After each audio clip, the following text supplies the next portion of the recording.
morning. Both major party presidential campaigns are claiming victory in last night's first televised debate. You would expect that, but of course, it's the voters who get to decide.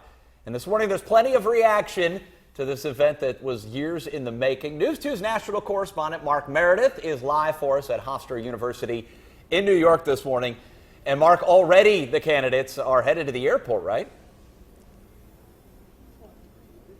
Brad and Octavia, good morning to you guys. You're right, because they have a busy day of campaigning ahead of them today, I should say. But what's behind them is what we're all excited to talk about, and that was the debate that happened here at Hofstra University. We're in the Media Filing Center. It's empty right now, but last night everyone was glued to those TVs as we saw this important matchup, the first one of the three presidential debates between Donald Trump and Hillary Clinton. Let's break it down from what we saw last night. Donald Trump spending most of the first half of the debate talking about something he feels comfortable about, the trade deals, as well as his business record, believing that the only way he's going to stop American jobs from being shipped overseas is to cut the corporate and personal tax rates in order to incentivize people to stay here at home. Hillary Clinton, though, pointed out that his business record may not be as much of an asset as some people would like it to be.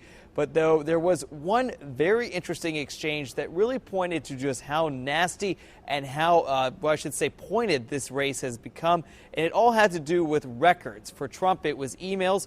For Trump, it was his tax records. For Hillary, it was her emails. It's been a long night, but also for good reason. We want to show you, though, this important clip that happened during the debate pretty early on. Maybe he's not as rich as he says he is. Second, maybe he's not as charitable as he claims to be. He doesn't want the American people, all of you watching tonight, to know that he's paid nothing in federal taxes. I will release my tax returns against my lawyer's wishes when she releases her 33,000 emails that have been deleted. As soon as she releases them, I will release my tax return. Donald Trump decided not to apologize for leading that birther movement, trying to prove whether or not if President Obama was born in the United States. Hillary Clinton did apologize once again for having that private email server while she was Secretary of State. Although I should say, Brad and Octavia, there were two important issues that we really just didn't hear a lot about last night, and that was immigration, very important to Trump, as well as health care, something that Hillary Clinton has really tried to make a forefront of her campaign, not just this time around, but back in 2008. Guys? Mark, you're in the spin room. Can you talk about, after the debate wrapped up, what kind of reaction you saw on the ground? Both campaigns certainly brought out some big names.